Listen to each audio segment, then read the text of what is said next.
On my 27th birthday, the room smelled like money. Crystal glasses, designer perfume, and laughter that didn't belong to me. My grandfather lifted his champagne and smiled. "How do you spend your $3.4 million trust fund, Evelyn?" The world tilted. I blinked once, twice. What trust fund? The fork stopped clinking. My mother's hand froze mid-gesture. My father's throat moved like he'd swallowed a stone. Then Grandpa turned calm as ever. "Where did the money go?" His question split the air open.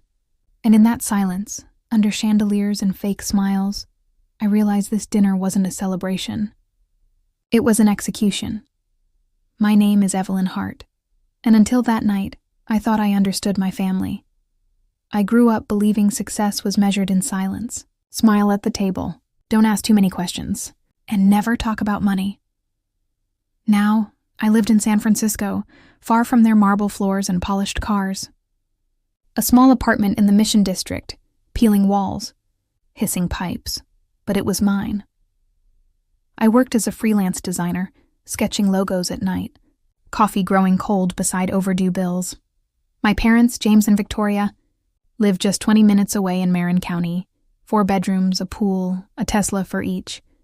We talked, but never about real things. Calls began with, "How's work?" and ended before I could answer. The last time they'd surprised me was at my college graduation. I walked the stage holding $70,000 in student loans. They hugged me, smiled for photos, and handed me a wrapped box. Inside was a hardcover book, Financial Literacy for Young Adults. That night, I cried over the sink. Realizing they hadn't planned to help, still I kept my head down.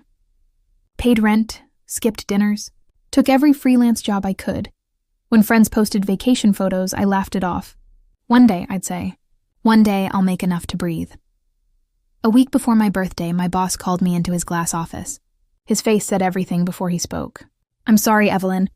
We're downsizing." I boxed my things, took the bus home, and sat on the couch with Madison, my roommate, my anchor. "Your parents will help, right?" she asked. I laughed. Bitter, hollow. They'll probably suggest a budgeting app. Still, that night I called. "Mom, I lost my job." "Oh, that's too bad, honey," she said, typing in the background. "But you'll figure it out. You always do." "I'm behind on rent, Mom. I don't know how... Well, maybe this will teach you to save better. Anyway, we're making reservations for your birthday dinner. Atelier Cren, 7:30. Don't be late." "Mom, that place is $300 a plate." She laughed. "Don't be cheap, Evelyn.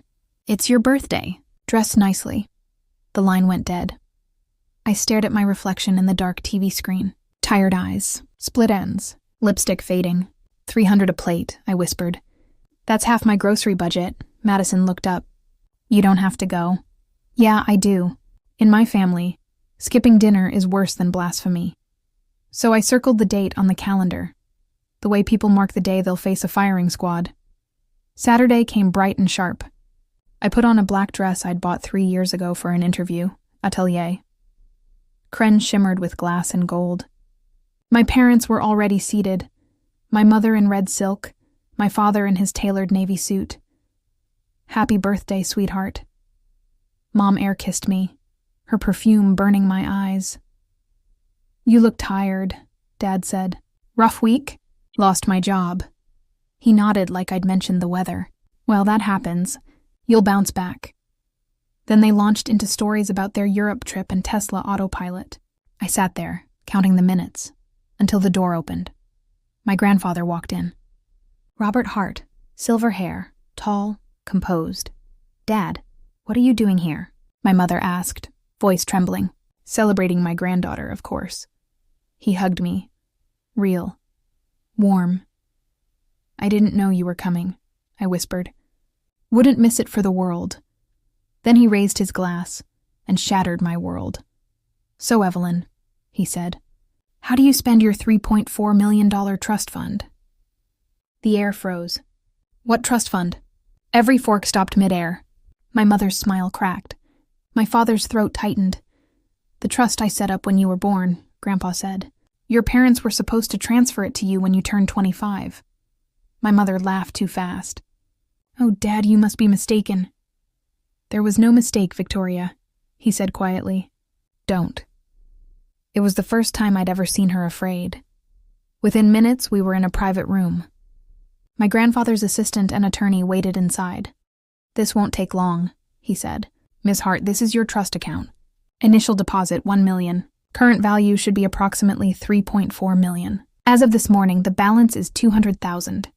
The words hit like a blow. Explain, Grandpa demanded. Dad wiped his forehead. We used some of it when the market crashed. Some? Grandpa said coldly. That's over $3 million, James. Mom's voice trembled. We were managing it for her future. We didn't want her to waste it, I laughed. You mean like wasting it on rent or food?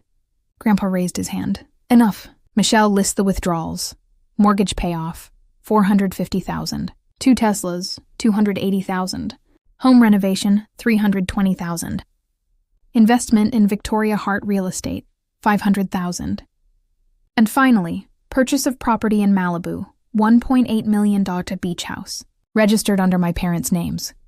It was an investment, my father said. It was theft, Grandpa replied. Then softly, give me the keys. Mom hesitated, then slid a keyring across the table. Grandpa pushed it toward me. These are yours, Evelyn. 2 years late. They were still warm from her palm. That night, I left the restaurant with the keys in my pocket and a storm in my chest. Outside, the city lights blurred through fog. Madison was waiting at home.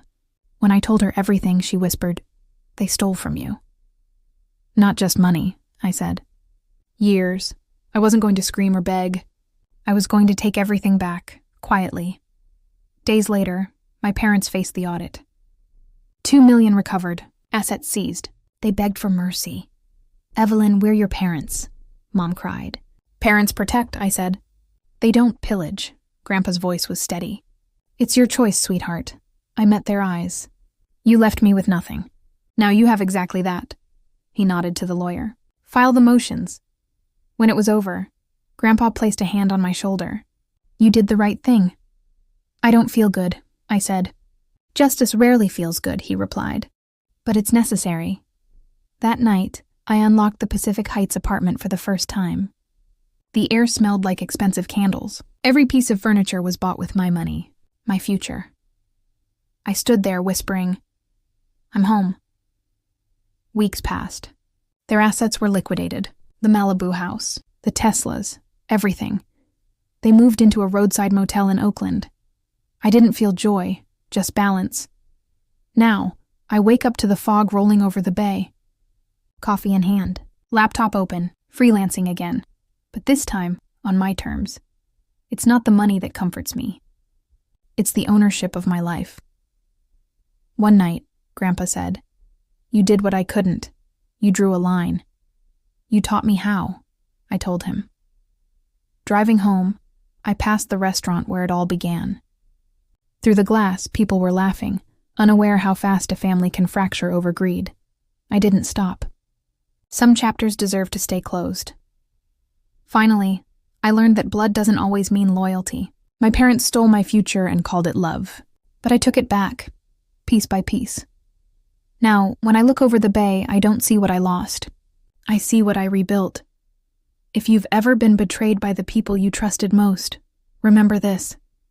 You can still start over, stronger than before. And if stories like mine hit close to home, stay with me. The next one might sound uncomfortably familiar. Hit subscribe, and don't look away.